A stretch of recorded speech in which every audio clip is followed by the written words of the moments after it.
Hello, America, and welcome to a new edition of John Solomon Reports. So glad you're joining us today. We've got an incredible special for you today, something very unique. You know, we've had some heavy stories in the last couple of days about race in America and about organizations that some are dear to our hearts, some stir passion in our hearts. The Salvation Army being one of those, another being Black Lives Matter. All of them sort of engaging in this holiday season on the issue of race. And, you know, these are heavy stories, no matter where you fall on the political spectrum. We are in a moment where race seems to seep itself into every aspect of our life. You heard Alan Dershowitz the other day say critical race theory is actually not only infecting the schools, it's infecting our court system, and it's wrong. We had these great stories, of which we brought some of the reporters on, about the Salvation Army having this guide that told white donors that as part of their donation this year, they should repent for the white racism in, I guess, their ethnicities past. And of course, that got withdrawn or is put under review. And then we had Black Lives Matter come out right in that Thanksgiving holiday weekend and say, hey, you guys who celebrated Thanksgiving with your cold turkey, well, guess what? Or your dry turkey, guess what?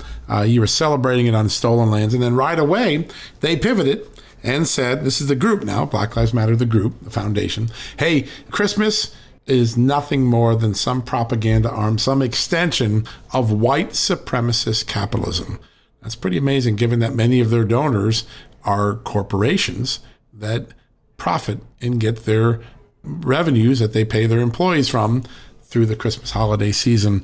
So with all of this out, it seems like a concerted effort to get people every day to focus on the color of one's skin, one's ethnicity as the predeterminant in our life.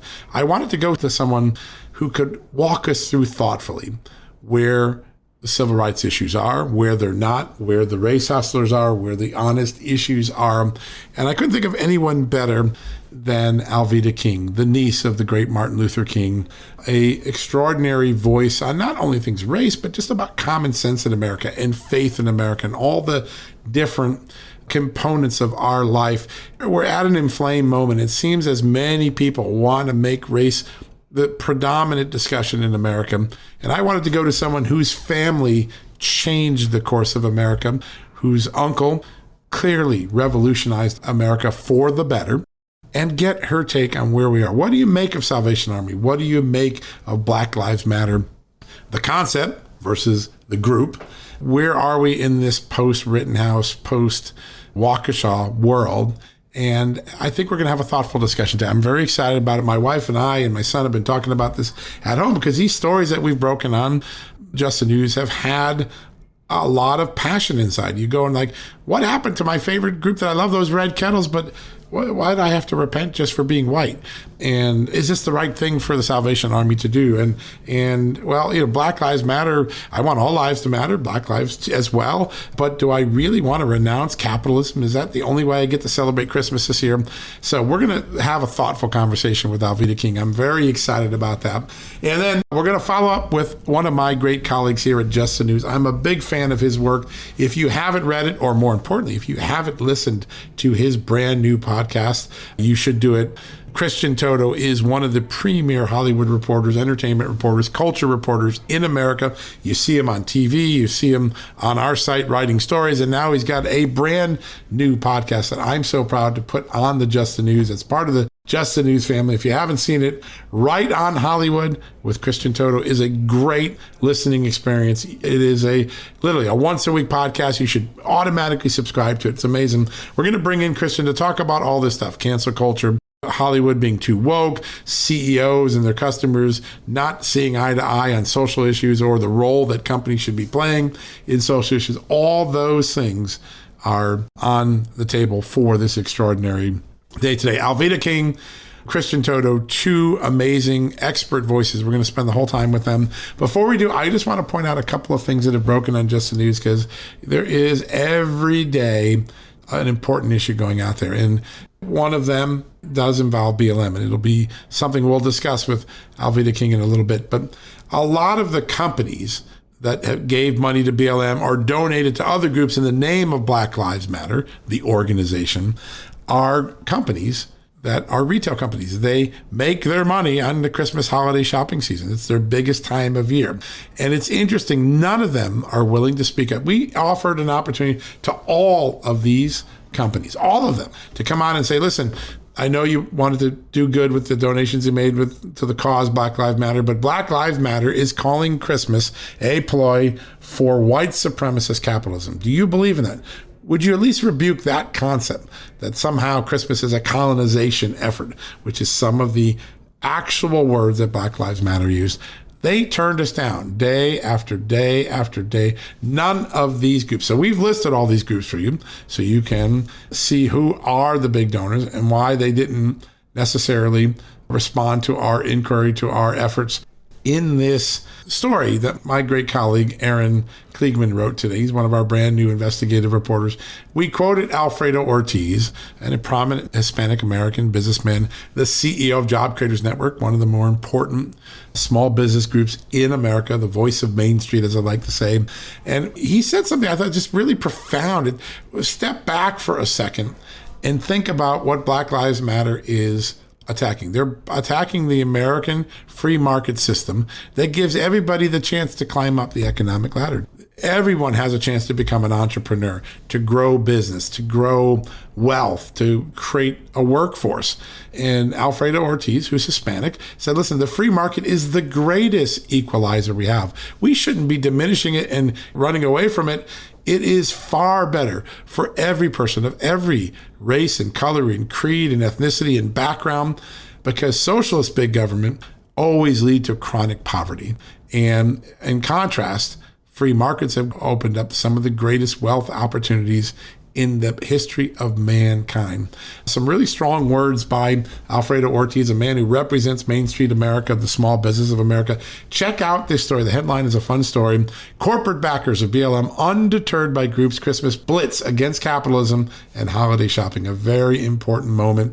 If you've been wondering, hey, whatever happened to the Clinton Foundation? Some bad news for Bill and Hillary Clinton's family foundation. Donations are down 75% in 2020 over 2016. It shows you what happens to a lot of these fundraising efforts when the person who runs the charity no longer is in power. A lot of people, let's just face it and be honest, a lot of people donate because they want something from the people in power. When they're not out of power, they lose interest in the donation. Prima facie proof, the latest tax returns from the Clinton Foundation. Important stuff to be paying attention to today. All right, we're going to take a quick commercial break. When we come back, Alveda King up first. We're going to have a real serious discussion about race and skin color and policy and rhetoric in this confusing holiday season where a lot of organizations, some controversial, some that have been sort of blue chip Americans like Salvation Army, all stirring passion and controversy in this very moment. Right back with Alveda King right after this commercial break.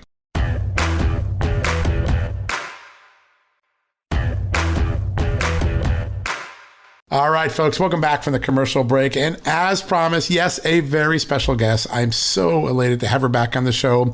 You know her as a civil rights leader, as an evangelist, as one of the real cogent voices in speaking up for the civil rights of the unborn. And of course, she is the niece of the great Dr. Martin Luther King. Joining me right now, Alveda King. Alveda, great to have you on the show.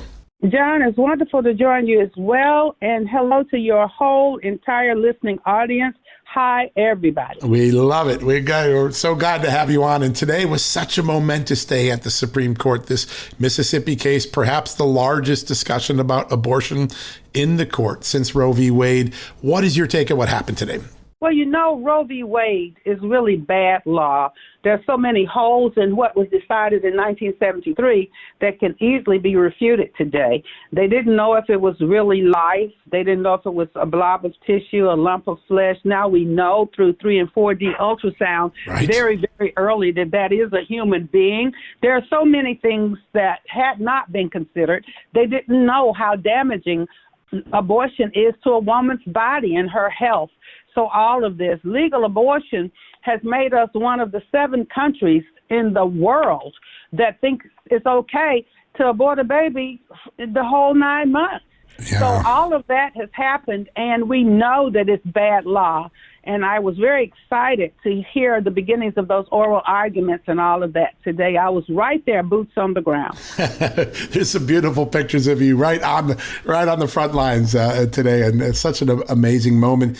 Were you surprised by the discussion, and what was your take? It felt, a lot of the news media reporting, it looked like a majority of the court, and of course everyone's guessing from questions, but a majority of the court seemed to be inclined to support the law in Mississippi. What was your take listening to it and all the expertise that you've had on this issue for so long? I believe there was a lot of support as well.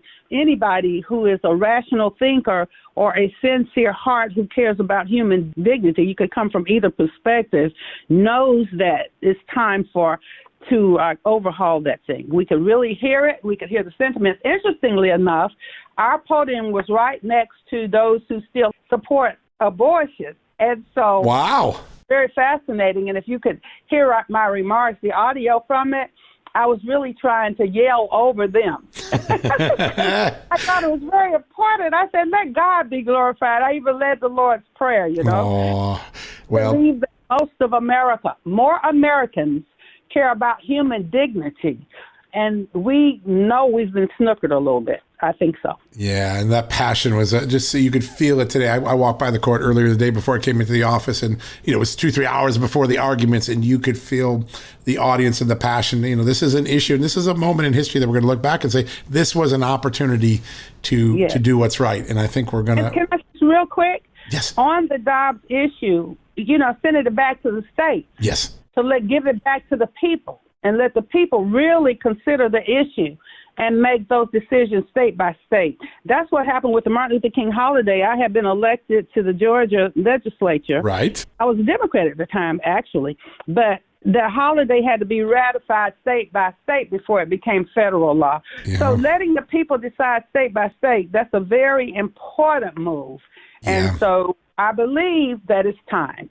Yeah, in fact, you heard states' rights a lot in the arguments and in the discussion today. And it's ironic because this is one of the places where this court, which ordinarily is very strong on states' rights, said there isn't a state right here, that there's a guaranteed right. It's going to be very interesting to watch how that plays out in this next decision. Absolutely. Yeah, just amazing. Listen, I wanted to get into, it's funny, we've been having a lot of conversations in my own private family because of some stories we did here at Just the News. There have been a couple things that happened at the start of the holidays that Just the News wrote about. It got a lot of attention. And then I'd come home at night, my wife, my son, and I were all talking about it. I just want to walk you through two things because I think you're more eloquent than anyone in helping people understand these issues of race in the 21st century context that we're now living in. The first one is the Salvation Army, a great organization. I've always put money in the kettle. Everyone does. And I know they do a lot of good around the world. But just last week, we had a story that said they put out a guide for this year's holiday giving. And part of the guide said that one of the things they wanted white Americans to do was to repent. That's actually the word they use for the prior, injustices and racism that the white race had caused across America. And this had an enormous amount of impact. A lot of people, including donors, became very concerned that this was not where the Salvation Army should be. And they have withdrawn that pamphlet now for more review, saying we got to think about it. Maybe it wasn't the right thing to do. When you see the Salvation Army get drawn into this debate about race today, what do you think? I mean, what sort of things run through your mind right now when you hear that? Well, the last foot washing I attended was in Washington, D.C., and the white people were washing the black people's feet and it was okay. And I told them later, I said, look, I'm never going to another foot washing unless we all repent together and wash each other's feet. Yeah. I said, there's been too much hurt, too much pain, too much injustice. Injustice anywhere, quoting Martin Luther King Jr., is anywhere is a threat to justice everywhere. But he also said we must learn to live together as brothers. I added sisters or perish together. He didn't say neighbors, cousins, or anything like that. Right. And out of Acts 17:26, which I learned from three Baptist preachers, Martin Luther King Sr., my dad, Reverend A.D. King, and my uncle, Reverend Dr. Martin Luther King Jr. Acts 17:26, really through 28, of one blood, God made all people. Yeah. So if we're one blood, there's only one race, the human race. And and really there's only one critical race, the human race. So when I see the Salvation Army doing that, the white people need to keep repenting and apologizing to the black people. Hey, we're one race. We all need to come together and repent for our sins individually as a country, around the world, and learn to live together as brothers and sisters, one race.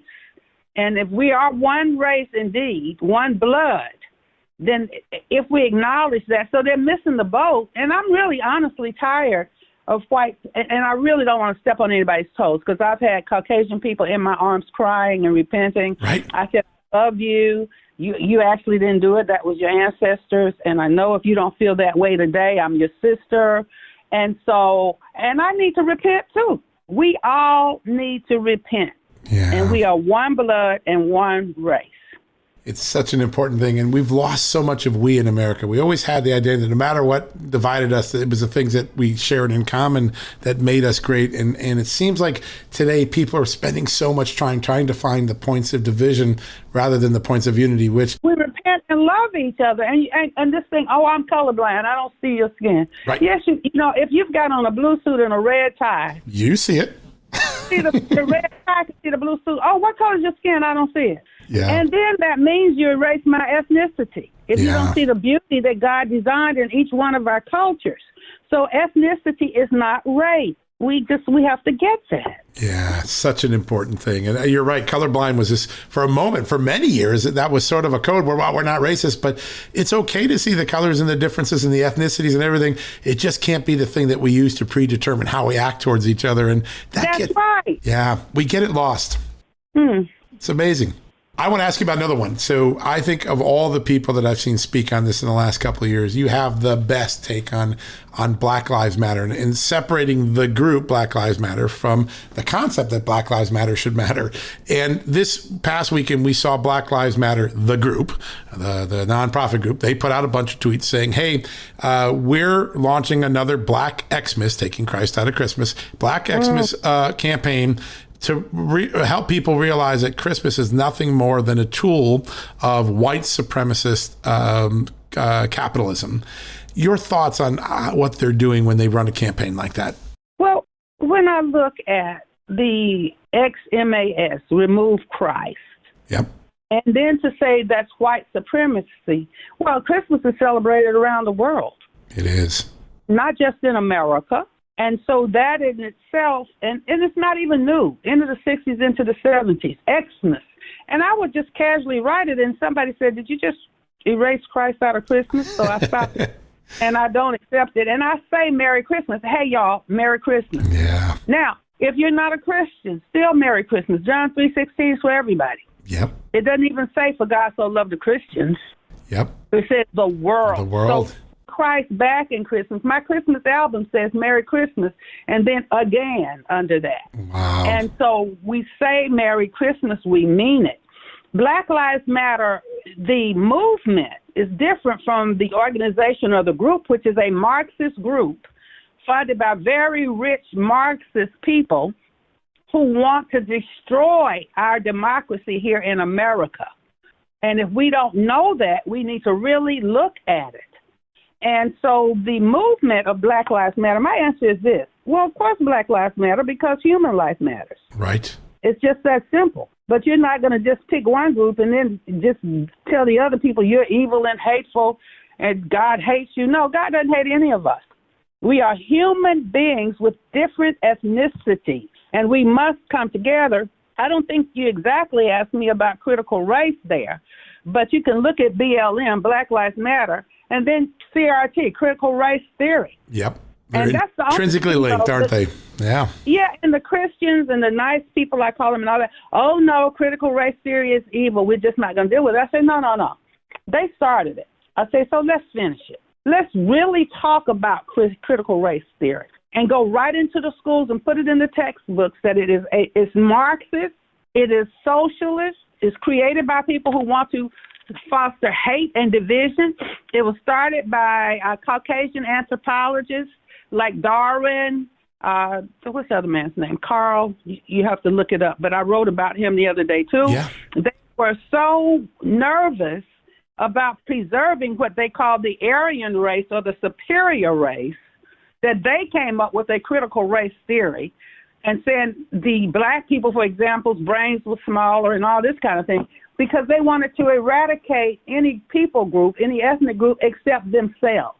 So it is Marxist. And if we don't say that, we need to teach exactly why it's bad. So just to say it's bad, I love what they did in Virginia, saying no, the dads and moms says we're not going to let our kids learn hate and hate each other. I absolutely love that. But explain to the kids why. Explain what critical race theory really is. And once we do that, then the children will say, that really is bad, because we're all human beings. It doesn't matter what color we are. We have to actually teach Acts 17:26 and why critical race theory does not support the truth. Yeah, such an important dialogue. Your family has, for well over a half century, worked to unify and make America better. And there were a lot of hard issues that had to be overcome by your uncle, your dad, you. We're at a moment now where when you look at the data, there's a lot of progress in America. There's a lot of things we can celebrate. We have a lot of problems still, but it seems like there's been a concerted effort in the last 48 months or so to really focus on division. Your skin is going to predetermine your outcome, your behavior, your ceiling in life, which is antithetical to the whole reason we started America in the first place. How do we get out of this cycle of division that we're trapped in? We seem like it's been a very intense 4 years of chronic division. The truth has to be told in every generation and certainly every decade, because if you skip 1 or 2 decades, the third decade won't remember it, and conjecture comes in, and that's when people begin to fight without truth. And so my uncle would just say, teach the truth. Truth crushed the earth will rise again, but only if we speak truth. We have to speak it in love. Agape love, faith, hope, and love. We have to have all of that. But we have to have it in every generation. And I remember, and we didn't talk about this, but let me just throw it on the table. Please. COVID and all of that. Yes. And people are really pretty tired of COVID right now. I think they are. Even with the loss, I lost my executive assistant to COVID, my Harry Jackson, Herman Cain. So it hurts. It does. But what God told me in my heart was fear not, Don't fight each other, fight to live. Don't have your holidays and times with your loved ones. Did you take the shot?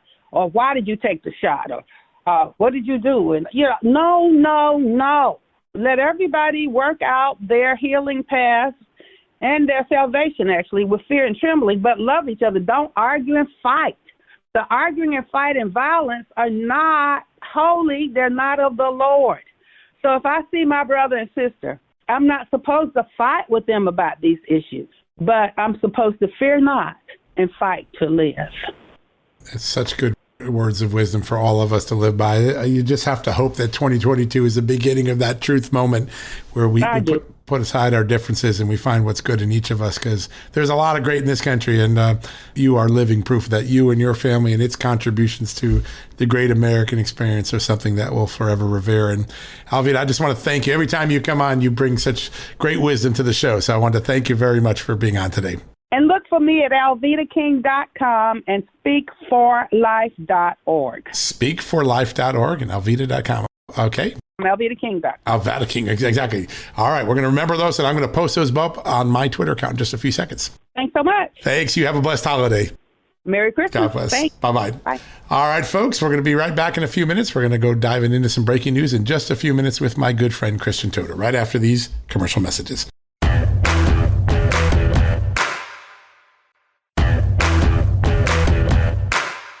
All right, folks, welcome back from the commercial break. And as promised, one of my favorite colleagues, I've worked with him for many years at the Washington Times and here, one of the greatest writers in Hollywood, one of the greatest reporters and journalists in Hollywood, joining us right now, and the host of a must-listen-to podcast, Right on Hollywood with Christian Toda. Joining me right now is Christian Toda. Christian, great to have you on the show.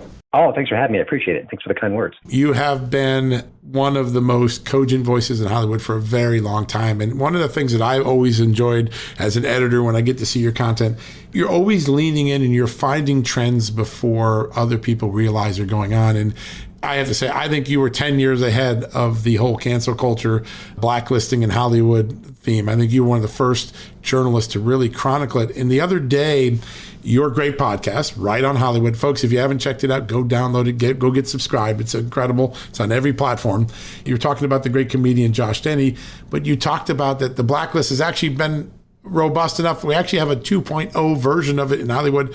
Tell me a little bit about what you're learning there. Yeah, I mean, I've been talking to actors for years about this. And often when I interview them, they'll say, hey, would you mind if you don't mention that I'm right of center, that I'm conservative? I don't want that out. I've talked to filmmakers who have worked with crew members who basically used pseudonyms on their projects, because not that they didn't want to do the project, but they knew that there could be backlash. And it's also interesting, about every year or so, there's a new article. It could be in Variety, The Hollywood Reporter, Deadline.com, that basically admits this sort of suppression of right-of-center artists is happening. And it's just kind of shrugged off, like, oh, okay, conservative actors have to meet in secret and they fear for their careers. Well, that's not right. I mean, if the people in question were conspiracy theorists are saying these wacky stories, but often they're just people who lean to the right or like limited government. They're not, it's within the realm of reason, and they shouldn't have to hide their views. At the same time, liberal actors share their politics in every possible place, from the Academy Awards podiums to social media to interviews. And good for them. They can say what they want. It's what makes this country great. But they should lend that same openness, that same ability to speak their minds to their colleagues.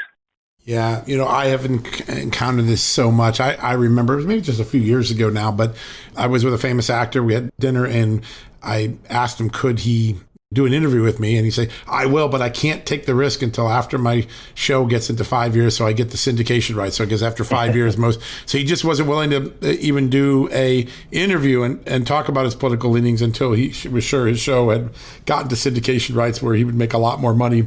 This sensibility in Hollywood that if you're libertarian, if you're conservative, you're going to pay a price for even raising your head one moment is really palpable when you talk to the real frontline makers. Now, you celebrate some of the, what I would call the boomerangs or the comeback kids. A couple of weeks ago on your podcast, you had a great take on Gina Carano, the Disney star, and how her comeback and why it matters. I mean, she got instantly blacklisted, and she's found a way to revive her career probably faster than anyone I know. Talk about what Gina did and why it's so remarkable in this cancer culture moment. Yeah, well, she was on The Mandalorian, a big role for her, and her career has had ups and downs. She's a former MMA fighter who transitioned to Hollywood. And on The Mandalorian, she got a lot of good publicity. I think she had a bit of a fan base going. But she is either right of center or a free thinker or just someone who likes to stir things up in a way to make us think in general, maybe just kind of push away the preferred narratives. And she did it on social media. And Disney warned her again and again. And she really knew that anything that she said next that could be troublesome, that could be interpreted as problematic, that she'd be gone. And she did it. She made a social media post comparing early, maybe 1930s Germany to today in certain ways. I don't like going there. I don't like the Nazi connection at all. But it never wins for anyone who's ever used it. Yeah, I agree. I think it should be off the table just from a gentleman's point of view. Just exactly. You can make it differently. But she was actually arguing for empathy. She wasn't saying these are mean or casting people as Nazis. So even if you don't like the argument and even if you don't agree with it, what she was reaching for was a better understanding of our fellow Americans. And she got fired by Disney at the same time that Disney's been working with the Chinese government, and we know what the Chinese government is up to on multiple levels. And even her colleagues at The Mandalorian have said nastier things about Nazi comparisons. Pedro Pascal, who's the lead in the show, has done that. Bette Midler, who's right now shooting Hocus Pocus 2, a Disney Plus production, has said the nastiest things about Senator Rand Paul, basically cheering on violence against him. And I'm thinking, well, that's okay, but what Gina said isn't. So it's a real double standard, and she knew it. And I met her, and I've interviewed her recently, and she couldn't live with herself to not be herself. And she's been able to kind of resurrect her career. And, kudos to the Daily Wire for hiring her. But I think that there's a lesson there that if you do speak your mind, that you will pay some prices, but there may be some rewards as well. Yeah, that is such an amazing thing to take a look at as we go through. And, I think now what's beginning to, and I'd like to test this with you and see if you're seeing it, it appears that the conservatives who for so long have been pinned down in Hollywood have decided, you know what, we're not going to try to live in this environment. We're going to go create an opposite and equal ecosystem. We're going to start to build out. And so you start to see very successful new movie initiatives that are targeted at Christian families or family-friendly movies and family-friendly entertainment. Is there a alternate Hollywood beginning to grow? Obviously, it's a long way from catching up to the Tinseltown, but do you see elements of an alternate place where people can go and say in the future, you know what? I don't care if Disney picks me up. I can go here. Yeah, I think you're seeing those seeds, but it's a very difficult process. I mean, just everything in Hollywood is challenging. You could lose millions on the wrong project. You make a mistake with the greatest actors, and all of a sudden you've got a flop. So I think the obstacles in the way of them are significant. But I think what we're seeing on a smaller level is the success. Larry Elder had a documentary, Uncle Tom, which was very successful on a modest scale. And again, not a big budget. It didn't get any sort of mainstream attention, but it recouped its costs very quickly. And there are a lot of comedians out there who are not even right of center, just kind of prickly, just kind of adventurous in what they say, like Ryan Long. And they do very well. And they're kind of building these own careers completely outside the Hollywood ecosystem. And I think they love it because they can just do what they want and be their own boss and have the freedom and still be able to make a living, which is the all important, the question at the end of the day, can I survive? Yeah, without a doubt. There's no doubt that is the question. And at the end of the day, these people have a livelihood in business, and that's the most powerful thing that those that want to create a monolithic view in Hollywood hold over them. And for anyone who's come up against it, they know that it's a real threat to their futures. As you look out now, Kristen, do you think we have reached a moment of pause, a moment of detente at all? Do some of these organizations, and let's expand it out beyond Hollywood to social media, Jack Dorsey stepping down yesterday is a earthquake moment in social media. And what we're finding out is, as popular as Twitter was, it apparently doesn't have a very good business model still. Do you think that some of the market forces are beginning to get some of these left-leaning corporate titans to rethink the idea that poking half of America or alienating 50% of America is not a good long-term business model? Actually, I don't. I don't think yet. It may come to that point. And there's a couple of reasons why. One, we've seen some social media companies spring up like Getter, right, Parler, MeWe, and they don't seem to really break through. And I've been very active. Yeah, but they need some sort of, I guess, maybe event or maybe even like a Trump-style figure to kind of embrace them. And then maybe a whole bunch of people will move over there. But, I'm on Twitter a lot, and all I see are people who are, think similar to me at least are open-minded about things. And they complain, Twitter's banning this and censoring this. Well, why are you here still, or why aren't you sharing your time on these other platforms? I think these platforms, including Hollywood, will really have to learn a lesson. The get woke, go broke sort of message. I don't think it's gotten through yet. And even though there's been great examples of this happening, I think that there has to be much more financial punishment before these big organizations say, oh my gosh, what are we doing? I think we've made a mistake. But I also think that the alternate right of center counterculture can kind of force them to say, oh my goodness, we're leaving a lot of money on the table. Let's go here. And I think that'd be a great thing. Yeah, it would be. It seems like that moment has to come, or the correction in the marketplace. It's what our founding fathers intended when they created the free marketplace that is America, that we would self-correct things because the market would use its common sense and shift and say enough's enough and vote with their dollar. We see people voting with their feet, right? They're leaving states like California and New York and New Jersey and Michigan in droves because it's too expensive. They don't like the policies. They don't like the size of government or governance.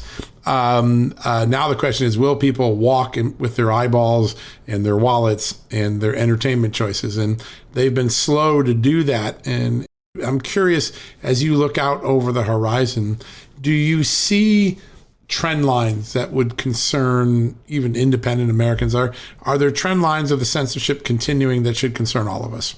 Oh, yeah. You see it almost every day. Just think about what we're learning and finding out about COVID, about, the Hunter Biden laptop story. Yeah.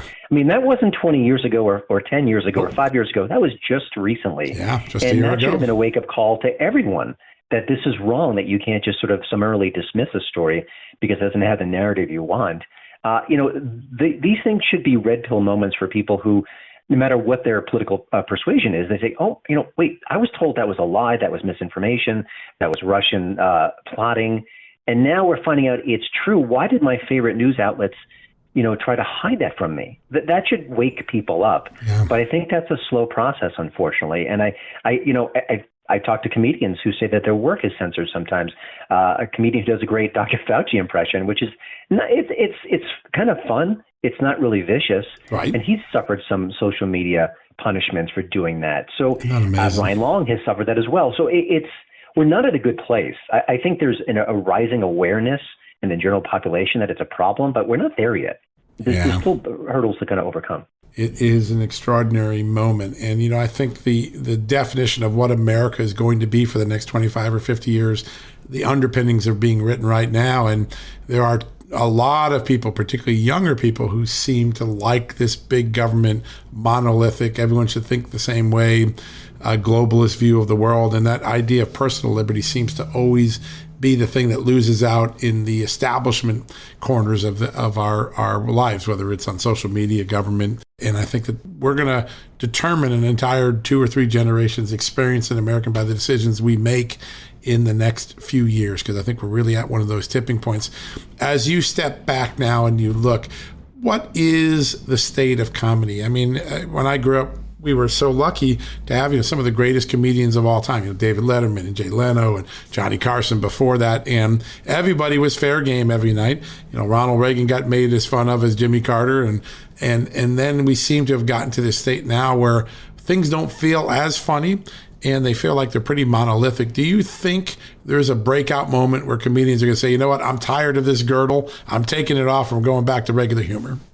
Well, I think I keep waiting for that movie. Maybe an independent film, perhaps, that is off the wall and outrageous and legitimately funny and pushes a lot of really challenging buttons. And that kind of is a cultural moment. We're not there yet for sure.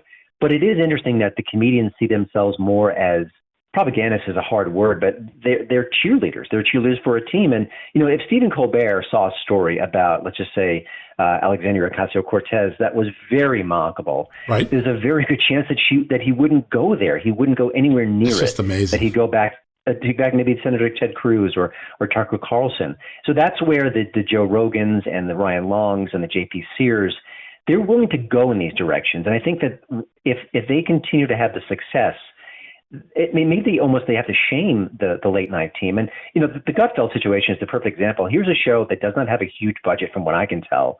It doesn't have any A-list guests. There's no Tom Hanks sitting on Gutfeld's couch at all.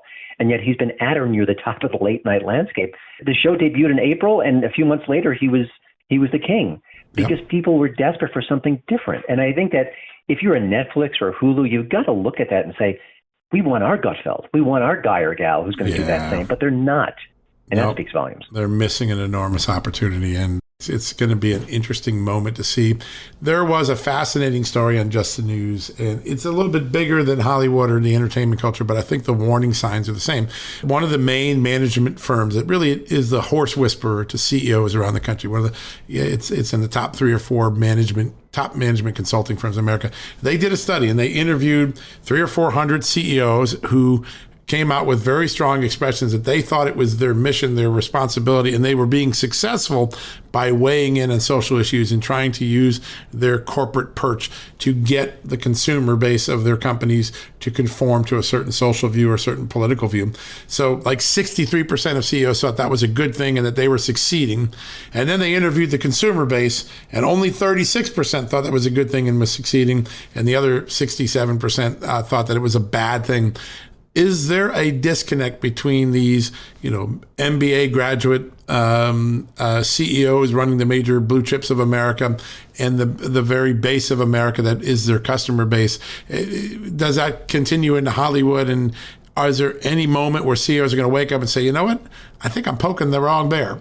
Yeah, the disconnect is obvious. It's significant. I think it's based on the news that we consume and maybe the Facebook friends we follow, because if I follow people who are left of center, I will get certain narratives. And if people who are the right of center, I'll get a separate set of narratives.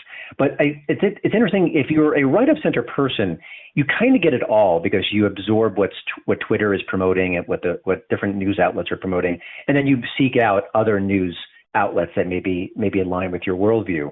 And so, I have people who I'm dear friends with who are left of center, and they probably aren't aware of things that I'm aware of. This is a quick personal story. I kind of lost my best friend of like 20 years. We were having an argument about Cuomo, the governor, and also Russian collusion. And he was a big fan of Cuomo, and he said the Russian collusion was still true. And I was arguing, no. I mean, because I had read alternate news sites. I knew what Cuomo was up to. Yeah. And he said, I'm not going to deal with this anymore. He hung up on me. It's the last time we spoke. And I thought, Wow. I don't even care that he disagrees with me. But he was so adamant that I was wrong and that I shouldn't be listened to. Wow. And yet I was right. And again, I don't even care that I'm right. I could have been flat out wrong. Right. But here's my friend who's getting this, and I'm sure he's, absorbing different news outlets. Governor Cuomo was considered sort of the possible successor to Biden if Biden stepped aside during the campaign last year. So he had a different news feed than I did, and it shattered our friendships. And I hear this all the time. It's so sad. I just want more honesty and more transparency, and for people to open their minds. Yeah, this alternate world where I gave a speech a few years ago at High Point University, and the point I was making was that once the media started to divide up its audience and say we're only going to have red readers and blue readers, that the we in America would start to shrink. And I started to put Fox News on the map and HuffPo and MSNBC on the map, and watch what happens to the number of people who self-identify as independent. It just keeps shrinking because you're forced to choose sides. When the news you read, which, there used to be an agreement in America that everybody had the same facts and then you'd come to your different conclusions. Now people have different facts, right? And if you listen to Adam Schiff, you're absolutely convinced that Donald Trump was a spy for Russia. And, if you listen to John Durham and the Attorney General and the FBI, you find out, and Robert Mueller, he wasn't a spy. No such thing. It was contrived. But the fact that we can't even agree on the facts anymore seems to have put us on a course of just creating two camps in America. And basically, we're back to the North and South, just not over Civil War and slavery, but over whatever the political issues of the day are. We're just driven into these camps, and we never want to talk to each other again. And that anecdote with your friend is just so powerful, to think that a single political dispute could end a friendship like that or put it on hiatus. It's remarkable. Do you see anyone, any influencer, somebody that just awakens us all to, we got to stop this? Is there somebody out there that's emerging right now? Is it Joe Rogan maybe? I mean, what's interesting about Joe Rogan is he seems to translate to all different sort of people, right? He's got people on the far left, people on the far right, people in the middle, libertarians. What is the Joe Rogan dynamic going on right now in America? And is there someone like him that at some point is going to get us to wake up and say, what we've been doing is foolish? We're giving up friendships and common sense for no good reason. Yeah, I mean, I think he's the ideal figure right now because he's not a political beast. I think generally he's probably left of center if push comes to shove. He's probably a little bit right here, a little bit left there. But he really is open-minded. He wants everyone to come into his studio. He's had Alex Jones on. I'm not an Alex Jones fan at all. I don't think that's productive. But that is his choice. He's kind of a comical figure, and I guess he finds him amusing. But at the end of the day, he is a podcaster. He is a comedian. He can sort of have on guests from a variety of fields and backgrounds. But he really seems like he's searching. He's really kind of interviewing people, and he doesn't strike me as an intellectual at all, although I think at this point he's interviewed so many experts, he's probably rather bright in a wide range of areas. Yeah. But because he's not seen as a Ben Shapiro type, and no offense to Ben Shapiro, but he's brilliant, or someone on the left like Rachel Maddow, he doesn't sort of enter the conversation with the baggage, and that is fascinating. And also, Bill Maher is similar. He's a left-of-center person. He's been that way for years. But he has been just devastating on what's going on in woke culture right now. And he's preaching to a very different choir than a Ben Shapiro is. Yeah, and I think even Jon Stewart is beginning to, he really is the millennial generation's lefty favorite guy. But even he is saying, hey, guys, stop. We've gone way too far. We're abandoning our values. It's going to be interesting to see who steps into this void in the next few years. As you look out, who are the young stars in Hollywood that we should be watching for? Left, right, center, independent, funny, not funny, dramatic. Who are your favorite rising stars in Hollywood? He's outside the system, but I've been really intrigued by Tim Dillon. He is, I guess, in his mid-30s. He's a podcaster. He's a stand-up comedian. He has videos and things like that. But he actually reminds me of Howard Stern the way he used to be. Just speaking kind of creatively in a way that's against the grain, taking absurd positions to be an absurdist, right? But also illuminating some interesting thoughts along the way. And that's a fascinating process. You know, we forget about the Lenny Bruces and the George Carlins. It's not just ha-ha funny, but he really kind of challenged us. And the best comedians do that. And by the way, you know, Stephen Colbert gave a recent interview. He talked about how we have to be careful when we tell jokes. But for a comedian, every time he or she steps on a stage, it's a workshop. It isn't a finished product. So if a comedian tells a joke and says, "Oh my gosh, that I didn't quite get it. I'm going to try something a little bit different tomorrow," and then maybe she gets closer to the joke, and then in 2 weeks she nails it, and it's a really funny, illuminating joke. Well, she had to go from A to B to C to get there. And if we don't let the comedians have that journey, then we're not going to get the great material, and we're going to really stifle the art.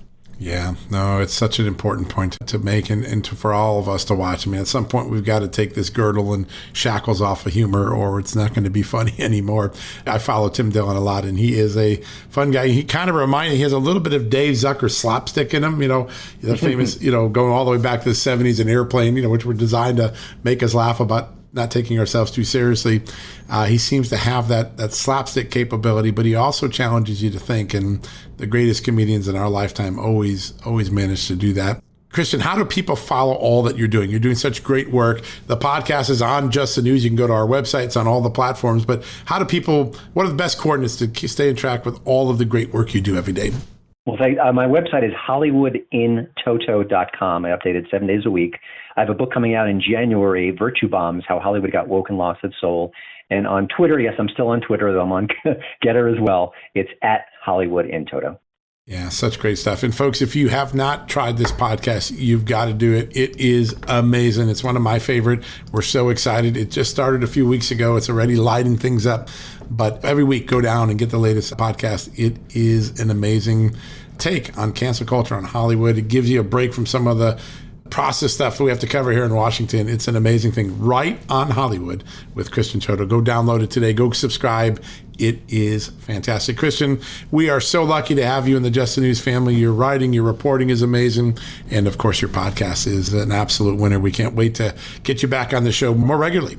Thanks. I love that. All right, folks, we're going to take a quick commercial break. When we come back, we'll wrap things up for the day right after this.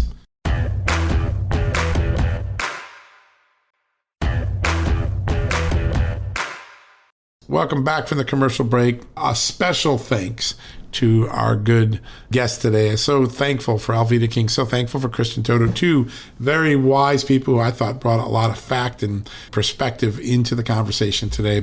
So grateful for them. Hey, keep in mind, if you want to do something special for the holiday season, I've got the perfect gift for you. Annie's Kit Clubs. They have the best crafting opportunities. A monthly subscription from Annie's Kit Clubs can be a gift that gives all year long. Use your hands, use your mind. Woodworking, crocheting, knitting, and they also have a program to take the end product that you made with your hands and give it to somebody in need. Meaning the gift that you created keeps giving because you give it to someone in need. Maybe a wounded warrior, maybe a homeless person, maybe someone struggling to make ends meet that couldn't afford a blanket or mittens or a cap. That makes me excited. The good friends, our good friends and our good partners, our good sponsors at Annie's Kit Clubs run a special opportunity. But just because you're a Just the News, John Solomon Reports fan, you get 75% off your first month's kit when you sign up for a subscription. Go check them out today. All you have to do is use the Just News word at checkout or go to annieskitclub.com/justnews. Either way, you're going to get that incredible special offer. They do amazing things. You saw what they did for Veterans Day. I'm so grateful they were part of our Veterans Day special. Reward them. Say thank you to them for supporting us by going to their site to go buy a gift subscription for someone for Christmas, or better yet, spoil yourself for Christmas and get one of the great Annie's Kit Club subscriptions. I'm excited. I'm giving my niece a subscription for Christmas. I'm so excited. She doesn't know, so shh. Don't tell her yet, okay? I want it to be a surprise on Christmas Day. All right, folks, that wraps it up for the day. We'll be back tomorrow with more news. Tomorrow, we're going to be talking about energy. We've got the former Interior Secretary, David Bernhardt, here. Very important discussion. We're going to make sense of what Joe Biden did and didn't do over the last week to try to address gas prices, and then look at some of the alternative solutions to try lowering energy costs in America with David Bernhardt tomorrow, former Interior Secretary for President Trump. Until then, go check out Just the News all the time. We've got you covered. Breaking news 24/7. God bless you. God bless this extraordinary country, the United States. Good night. We'll be back tomorrow.